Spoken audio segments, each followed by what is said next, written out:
Hello, I'm Sasha, and today we're going to look at how to use the following 5 phrasal verbs.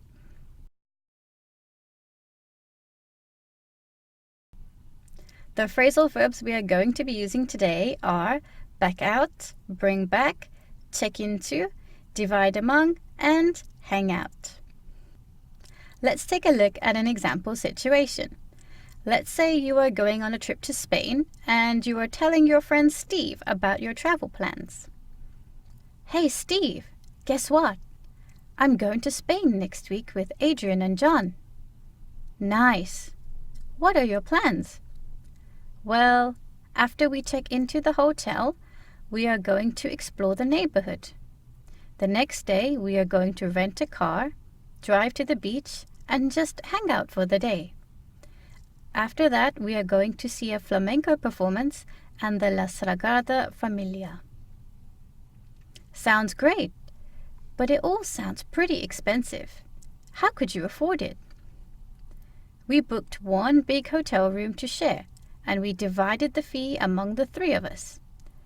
It would have been cheaper if Patrick came, but he backed out. That's a shame. Anyway, have a great time, and bring me back a souvenir. Will do. See you when I get back. As you can see, the 5 phrasal verbs are used here. Let's take a look at the first phrasal verb, check into. Well, after we check into the hotel, we are going to explore the neighborhood. Check into describes the process when you first arrive at a hotel. First, you tell the receptionist that you have arrived, then your presence is logged into their system, then you get your key and then go to your room. This phrase is usually used when staying at a hotel or any other form of accommodation, but check into is not used at the airport. I'll explain why a little later on. Let's move on to the second phrasal verb, hang out. The next day, we are going to rent a car, drive to the beach, and just hang out for the day. Here, hang out means that we're just going to relax and just do whatever we want to do when we get to the beach. The meaning of hang out isn't a perfectly defined phrase. Basically, it just means spending time with friends, family, or alone without much of a plan. This is a pretty common phrase to use in conversation when someone asks you, "What are you doing today?" Usually, if you aren't doing anything or just relaxing at home, you could reply with, "I'm just hanging out at home." If you do have plans to do something, but aren't sure of the details, or you don't want to tell someone the details of your plan, you could say something like, "I'm going to hang out with my friends today." Let's move on to the third phrasal verb, divide among. Here, divide among is used in the past tense.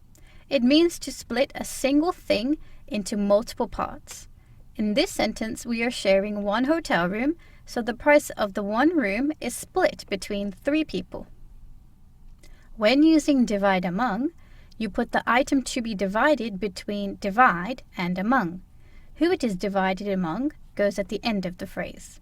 For example, we divided the pizza among the children, or teachers divide their time equally among the students. Usually, the meaning of divide among means that something is split into equal parts, but this is not always the case. If you want to make it clear that something is divided into equal parts, we can say, "We divided the cost equally among the 3 of us." Let's move on to the fourth phrasal verb, back out. It would have been cheaper if Patrick came, but he backed out. Here, back out is used in the past tense.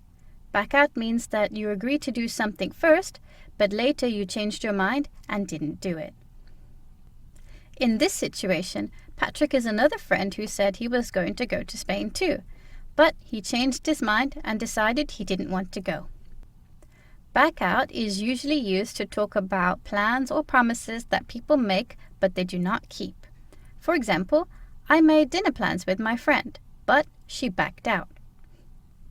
If someone cancels a plan very late, just before the plan is about to happen, you can add the phrase at the last minute. For example, he backed out at the last minute. Finally, let's move on to the fifth phrasal verb, bring back. Anyway, have a great time and bring me back a souvenir. Here, bring back is used in the present tense. Steve isn't going to Spain with us, so he wants us to get him a gift from Spain, a souvenir. A souvenir is bought in the country that you are traveling to, so you have to go to the country first, buy the souvenir, then bring it back home with you. You can use bring back to ask people who are going somewhere without you to get something for you or for someone else. The person who will be receiving the item can be written between bring and back, like bring me back a bar of chocolate, or bring her back something nice. Earlier, I said that check into is not used at the airport. Check in is used at the airport. There isn't to attached to in here. You use check into when you are going into a place. Think about it this way. You are going into a hotel because you are staying there for a long period of time. Check in is followed by a place to talk about the place you can check in. For example, check in at the airport or check in at the front desk. You could also say, I am here to check in, or where can I check in? Thank you for watching and see you in the next video.